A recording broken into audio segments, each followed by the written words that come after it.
I got thumbs up, and let's start the show.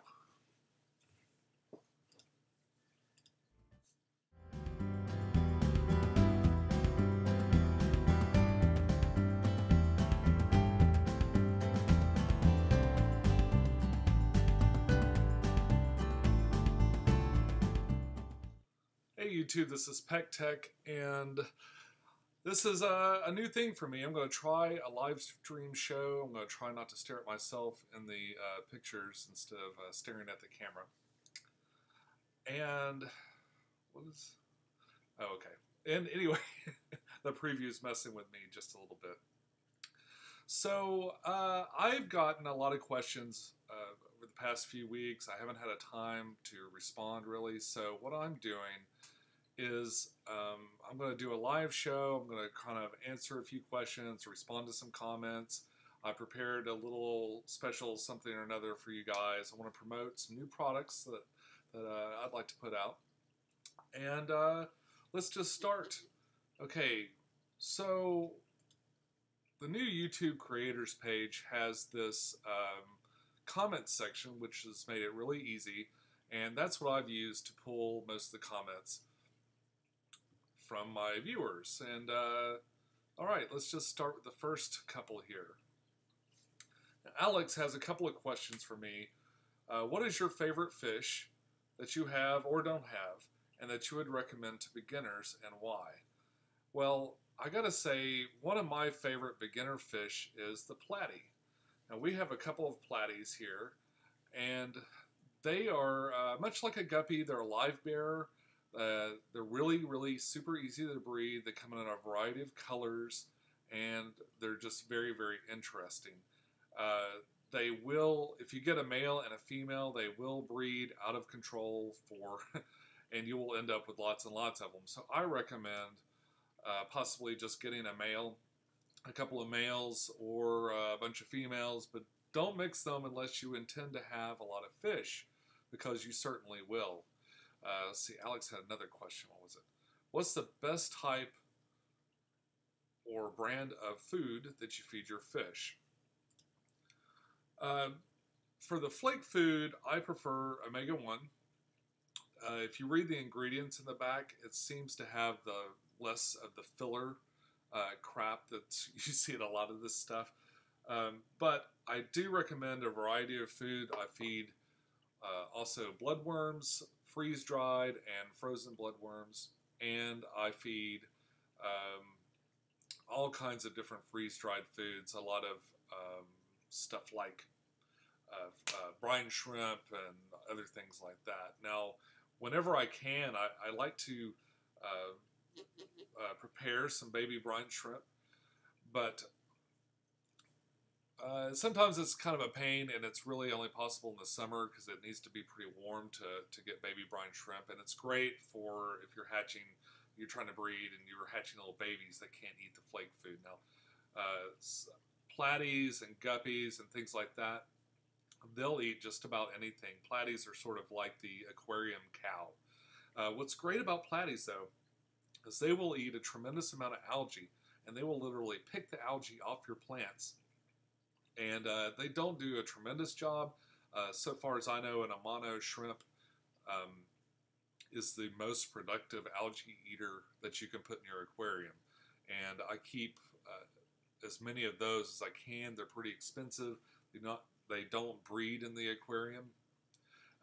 Actually, Amano shrimp are really interesting because in the wild, they live in these rivers and estuaries, and they actually go out into the salt water and they reproduce, and then they all swim back upstream. So they're freshwater and saltwater in sort of a way, because that's how they reproduce, is in salt water. Okay. And let's see the next comment here. Where does the water go bad, and do you add chemicals? Now, this question was in reference to the garden pond, and you can change your water in a garden pond. What I usually would do is just take a hose and I'll connect it to the pump, and then I'll just run it out to another part of my yard that needs some water. But this summer in particular, it's been just very hot. and the water evaporates out quite a bit. And so mainly this summer, I've been just replacing the water with what's evaporated out. Now, what happens when you do that, especially in your aquarium, is that water content actually builds up and it gets really thick with the metals and all this stuff that comes in that's not really good to have in your aquarium. That's why I do recommend a water change. So in a way, yes, the water can go bad. If you have something die in there, I actually found a dead bird in my in my pond this summer. It was pretty gross. I had to fish it out. But yeah, if something like that happens, if you have a die-off of some sort that you didn't notice right away, or heaven forbid some animal lands in there and dies, you probably will want to go ahead and do a water change. You can get away with just replacing the evaporated water also, especially in a pond. I'm not quite as particular about the pond as I am, my aquariums, obviously. It's very important to do a water change, pull water out, and put more water in for your aquariums. Not so much in the pond, but it doesn't hurt. It certainly doesn't hurt at all. All right, next question. This is from Alex, and Alex says, "Haha, Joey looks nervous." And this is actually in response to the interview I did with Dustin and Joey, the King of DIY. And the thing is, he's not nervous. Joey is a consummate professional, and you got to realize the reason I loved to interview those two together is because they're so different. You've got Dustin, which is completely off the cuff. I think he filmed like 800 videos without even using a tripod, which I think is a little crazy. But he's completely improv. He's just all energy, and the work he does is really good. Joey's is also very good, but it's completely different. He plans out his episodes. They're scripted. He knows exactly what he's going to do and when he's going to do it. And so doing something live and improv is a complete departure from what he normally does. And he was a real joy to meet. Both of them were fantastic people to meet in person. They were both really nice to this guy who introduced himself as a stranger from the internet. "Hello, I'm a stranger from the internet, and I'd like to talk to you on my show." So I don't think either one of them had any idea who I was, and they were still very nice and talked to me, and I really appreciate it. Now, while we're on the subject of Joey, he actually submitted a question himself. He says, "Good luck with the show. Thanks, Joey. I will try to tune in for it." His question is, what keeps you interested in the hobby? I've always kind of been fascinated by aquariums. I had one, I had a couple, I guess, as I was really young. It's one of those things when you're 5 or 10 years old and your parents get you some goldfish, and especially showing my age a little bit, but back in the 70s and 80s when people didn't know so much about how to keep aquariums and the information, there was no internet to go, watch a show like this and find out the best way to keep them. They died. I mean, it was a horrible kind of thing. I mean, I had to fish. I barely remember them. Later on, I got my aquariums. I got, I guess, one small aquarium for Valentine's Day, and I was, at that point we had an internet. I really wanted to know how to take care of them well, and I started looking it up. Well, it became sort of an obsession. It's one of those things, I get into something and I don't go like halfway. I'm all in all the time. So when I'm really interested in something, whether it be making videos or keeping fish or all the millions of other little hobbies that I've had over the years,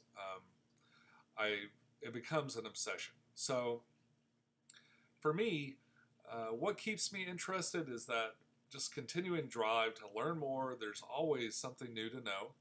I've been really inspired by the natural aquariums and stuff that I see out of Japan.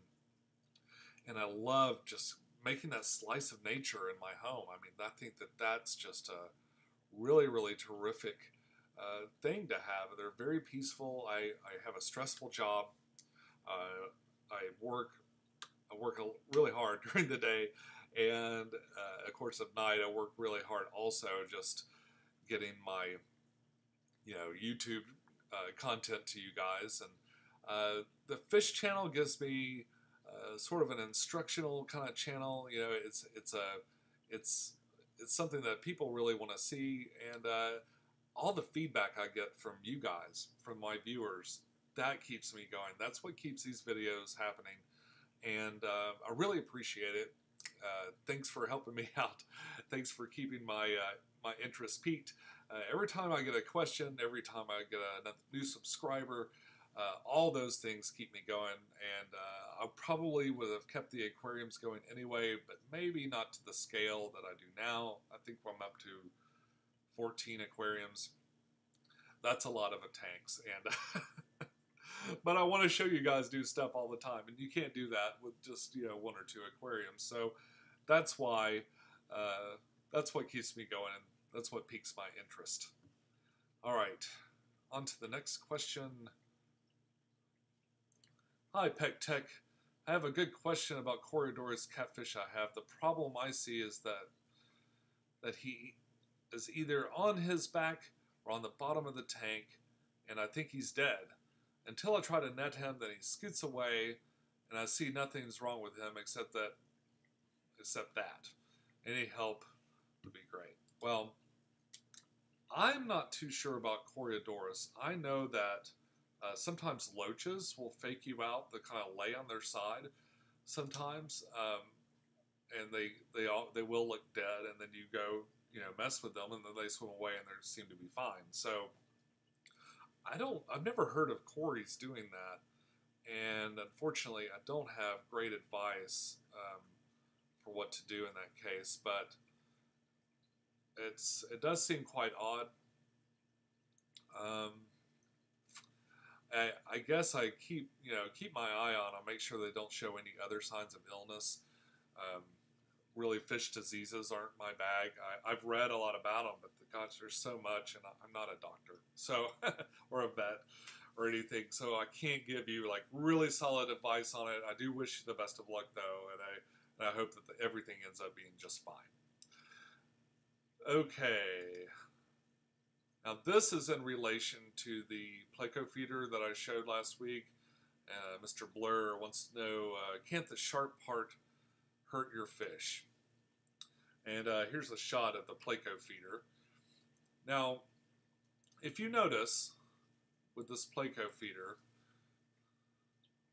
it does have a very sharp point here at the end, and it is pretty sharp. It's not like a needle or anything, but it is pretty sharp. But this is how it hangs in the tank. And so the sharp end, if this is the back of the aquarium, the sharp end is pointed towards the glass. So imagine you're a Pleco and you're up here and you're eating on here. You're not really getting to the sharp part. Now one could potentially slide up underneath, and start trying to eat from behind. But what I do is I just load the food halfway up, and I'll let it stick out a little bit. So what happens inevitably is they'll end up on the side here, or the side here, or the front. And they'll eat, and they should be just fine. Now you could cap this with a little piece of aquarium tube, or something like that, but I don't see it as a dangerous product for your fish. Of course, there is even an illustration on the box where it says don't let it sit there empty, because the fish could get inside of it, and then that could be a problem. But it's clearly marked on the box not to to pull this thing out once the food's gone. So I think if you keep that in mind, you should be just fine. Now I want to have a little drink here, and I'd like to tell you about a new product that I've been working on. It's called Aquarium, and I'm going to tell you all about it. But I think what might be better is just to show you a little bit of a commercial that I've been working on. So sit back and relax. I got a little show to show you, and I'll be right back after this message from me.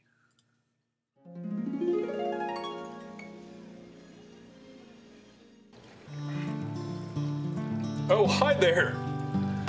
I'm Pecktec, and whenever I'm cleaning my aquarium, I develop a powerful thirst. Trouble is, most of this water is just going down the drain. That's why I developed aquarium. Preparing aquarium couldn't be easier. Simply get some aquarium water, add your favorite flavor, and you're all set to enjoy all the delicious flavor without all the guilt of wasting water. Delicious. Aquarium filters sold separately. You don't have to be an aquarium enthusiast or water conservation minded person to appreciate aquarium, but it helps. You see, over the years, I've discovered that aquarium water, well, it tastes like fish. So I've developed lots of great flavors for you to try. Flavors include algae apple, black cherry shrimp, beta berry, minnow mojito, and my favorite, Plecco punch.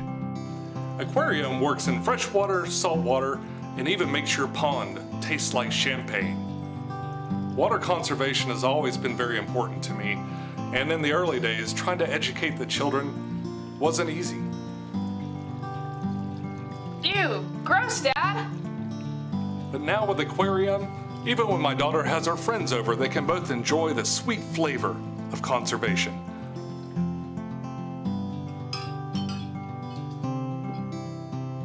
Wow, that's really disgusting. It's Plecco punch. Aquarium is good for all walks of life. I especially recommend it to doomsday preppers. Sorry, Charlie. So now you know about the sweet flavor that we can all enjoy. No matter what your walk of life, no matter where you're from, aquarium is for you. Drinking aquarium water can lead to headache, backache, dysentery, hair loss, rectal spasms, splotchy skin, blindness, gout, and malaria. Those who are allergic to algae and floaters should avoid aquarium. Drink responsibly. Okay, guys, I hope you really enjoyed that. This is kind of a stupid joke. It only took like all day yesterday to make it, so you're welcome. Oh, by the way, if you submit to me a flavor for aquarium that's your favorite flavor, submit to me your favorite flavor, and I'm going to pick my favorite one, and you can have the tinfoil hat from the video. So I will mail you the tinfoil hat. It's a collector's item. I think it could possibly go for thousands of dollars on eBay. So be sure to send me your submission for an aquarium flavor. The more disgusting, the better.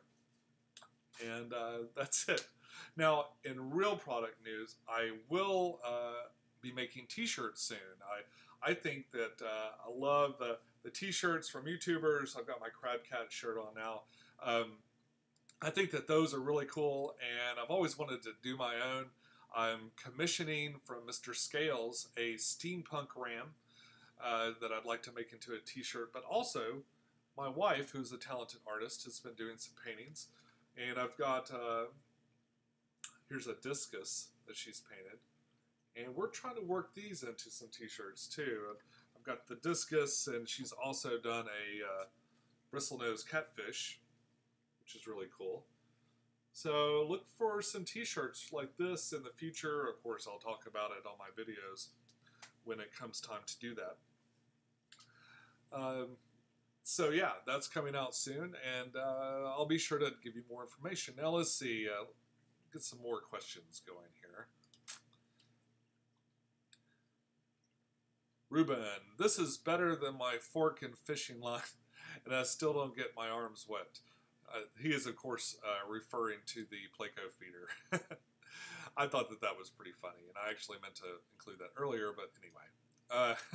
Yes, that's a really funny comment. All right. I like the funny comments, too. I love it when you make me laugh in these comments, so just, you got something funny to say it. I've got a good sense of humor and a thick skin. I have had some bad comments. I think every YouTuber does. In fact, when I got my first troll, I was very excited because it meant that I'd made it. Oh, thank you, hater.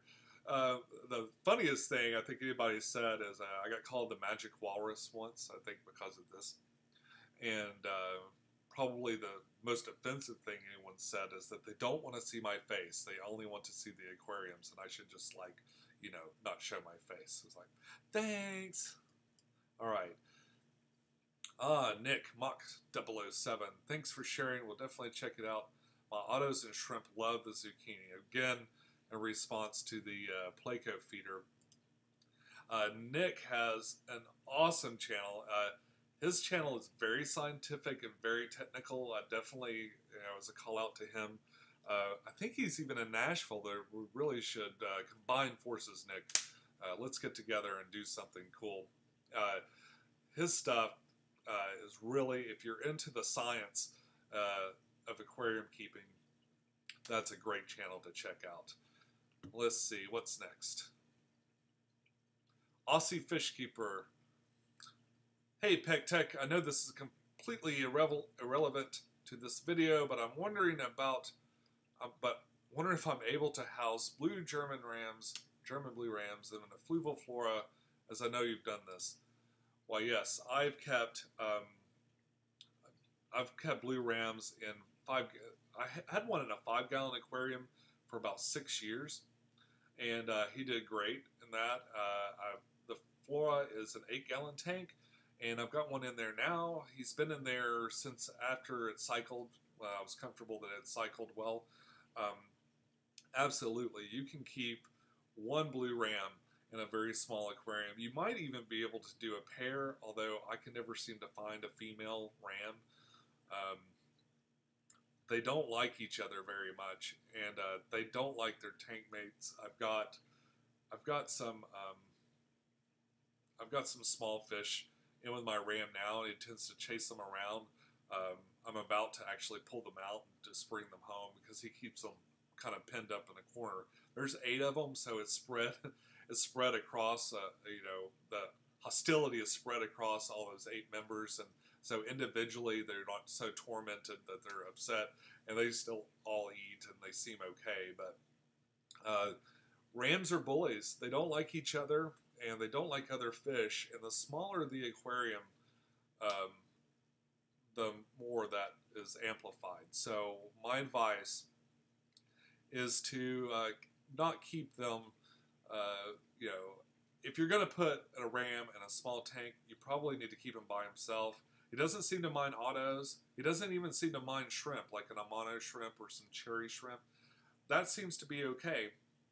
But another ram or any other fish that's like of any size at all, he will not enjoy their company. So just keep that in mind, and you'll be fine. But yes, he's a small fish, and you can keep him in an 8-gallon tank just fine. Mine loves the flora. He's always up there. He's great to look at work. He sits there and he gets all pissed off if you point at the aquarium and stuff. He's really cool. So blue ram is another one of my favorite fish. He's not a beginner fish by any means, but they are really, really fun.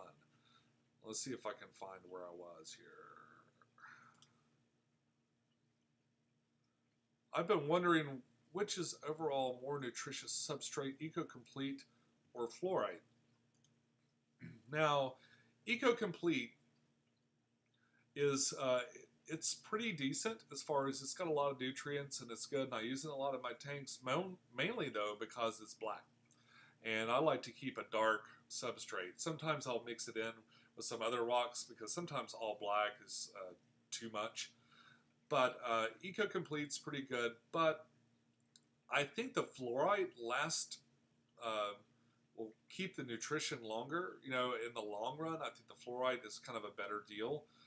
It's what I used for my 30-gallon aquarium, and it's been going for, I think, almost 9.5, 10 years now, and I've never had to change the substrate out. The plants are still growing like crazy out of it. It's great. Now, I haven't had EcoComplete in any aquarium for that length of time.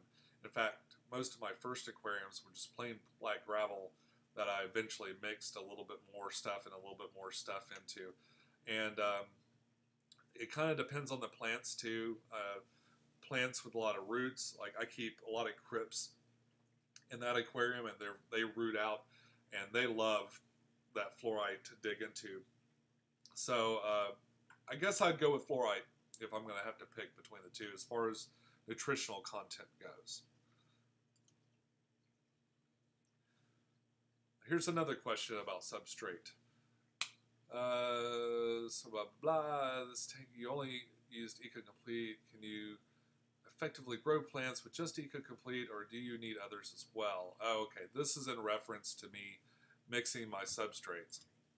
Now, realize that a lot of times when I do this, it's because I keep nano tanks mostly, so I never use an entire bag of the substrate. It's always just a little bit of the bag, and so I always end up with leftovers. And I do kind of like the shotgun approach, where I add a lot of different kinds of substrate in, just, you know, maybe get the benefits of a couple of different things. And yeah, so you can use just EcoComplete. One guy I talked to recently says that really you should replace it after a year or 2 years. And I'm like, wow, that's basically redoing the entire tank. I mean, if I'm pulling out the dirt, the gravel and the stuff at the bottom, I'm basically pulling out the entire aquarium. So I'm not too jazzed about that. So like I was saying with the fluorite, you know, if you put a base of something that's maybe a little bit more long-term, and then have the EcoComplete to help out and be something that more attractive, you know, to look at on the top. I know people that do dirted tanks will do a whole bunch. It's the same concept, right? So you got that layer of really nutritious stuff at the bottom, and then you got something to kind of cover it up and keep it, you know, keep that stuff from getting all in your tank and be more attractive to look at on the top. All right. Now, I do love almost every comment and question, but there are some that I really hate and that I'm never ever going to respond to, and I'd like to address that now. Here's one from my video about the 2-gallon aquarium. Now, if I've got a video and it's labeled, you know, Fluval Flora 2-gallon aquarium, and then you write and say how many gallons is it, I just wonder if you can read. I mean, if you can write something, you should be able to read. And if you're not going to watch the video, then why would you ask me a question? I mean, I make the video so you don't have to ask me questions. So please, if you're going to make a comment, I'm happy to answer anything. I'm happy that you took the time to comment. I know I don't comment on every video, even ones I like, but try to keep it to something that wasn't mentioned in the video. I make the video so I don't have to type out a bunch of answers to questions. All right. Anyway, moving on. Okay. Here's a lady named Wendy. And Wendy is telling me about how she has busted up the top of her Fluval Edge aquarium. And I've got a lot of hate mail on Fluval Edge aquariums, and a lot of thumbs down, I think, because people just don't like the tank. I don't think the video is bad, they just don't like the tanks and they want to give me them. Well, here's the deal. If you want to bust out the top of your Fluval Edge and stuff, you know, go for it. That's cool.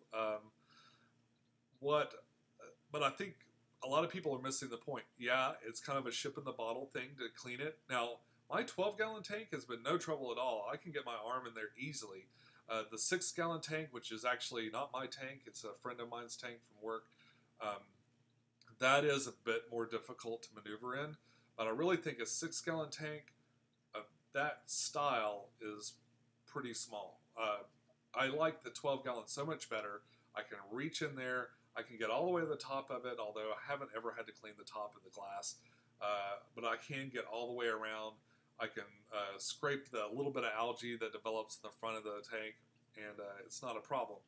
The Fluval Edge is the way it is because it's a design decision. It's a different kind of aquarium. It's meant to be different. It's made that way because it's supposed to be a different kind of tank. If you're going to bust out the top, there's all kinds of like pillar style aquariums that you can get. You don't have to take a Fluval Edge and bust it up just to make it work. Now, I'm not hating on you, Wendy, but I just think it's a little strange to get an aquarium and then just like rip it apart. That's doesn't seem logical to me, but to each their own. Will you be showing updates of some of your tanks? I would really like to see the Spec 2.5. I'm looking forward to this live show. Well, thank you very much. I really appreciate you looking forward to it. I hope you're tuning in.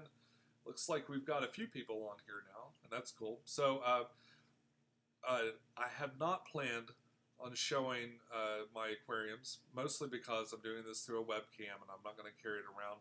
But I did go and I filmed the 2-gallon for you so you could see it. And here it is in any minute now. There we go. Now, I'm keeping it real today, and by that I mean I did not clean the algae and stuff out before I filmed this. In fact, I just filmed this about 30 minutes before the show started. So as you can see, it's doing okay. You know, these little plants at the bottom haven't grown the way I'd hoped, but they're not dying, and they still look green, and that's nice. And both my fishes are pretty happy.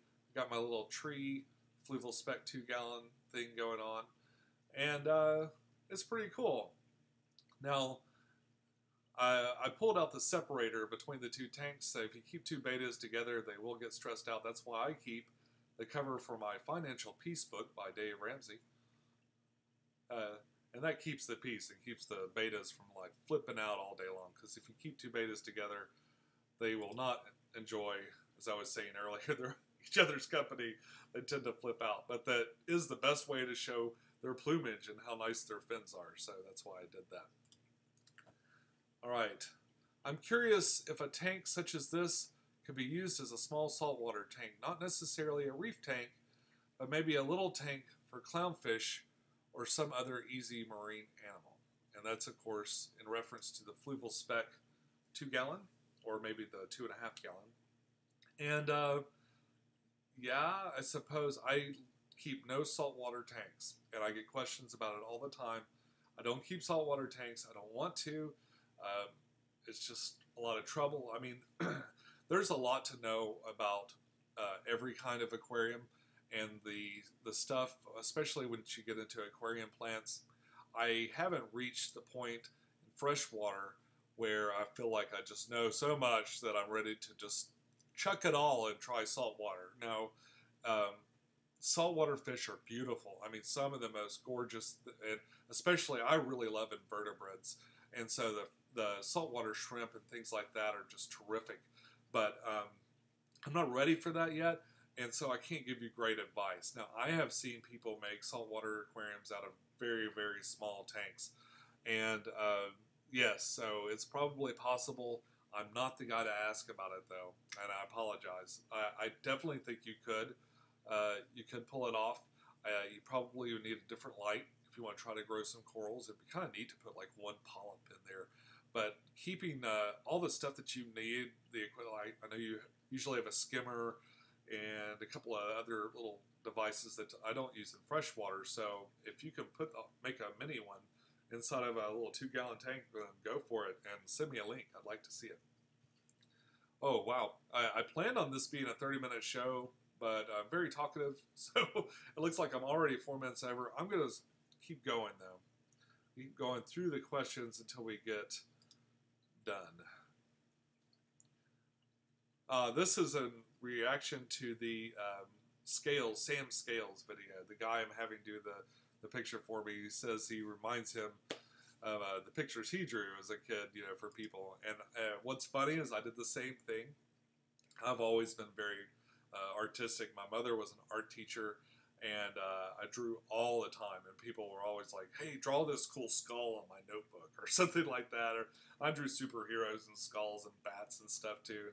I don't think I drew a lot of fish, but yeah, I completely related to that. That's just another reason I really enjoyed talking to Sam. He was a really cool guy. If you haven't seen that video, go see it. He is a really fantastic artist, and he does work on commission. So you can literally send him a picture of your fish, and for really a surprisingly small amount of money, he will do a drawing of it for you, and you can hang it on your wall and remember that fish forever. So, all right. So this channel, though, is not all about fish.